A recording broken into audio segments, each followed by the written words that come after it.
Kochi വൈറ്റിലയിൽ railway ട്രാക്കിന് സമീപം യുവതിയെ മരിച്ച നിലയിൽ കണ്ടെത്തി. സംഭവം കൊലപാതകമാണോ എന്ന് പരിശോധിച്ചു വരികയാണ് പോലീസ്. കൊലപ്പെടുത്തി റെയിൽവേ ട്രാക്കിന് സമീപം തള്ളിയതെന്നാണ് പോലീസിന്റെ സംശയം. സമീപത്ത് നിന്ന് മൊബൈൽ ഫോൺ കണ്ടുകിട്ടിയിട്ടുണ്ട്.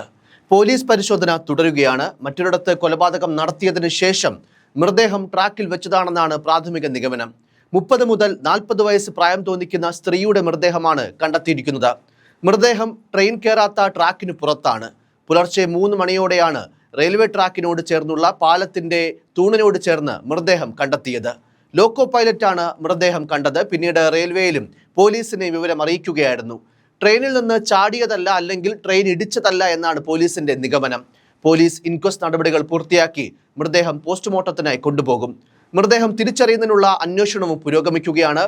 ഇൻക്വസ്റ്റ് നടപടികൾക്ക് ശേഷമേ കൂടുതൽ വിവരങ്ങൾ ലഭ്യമാകൂ.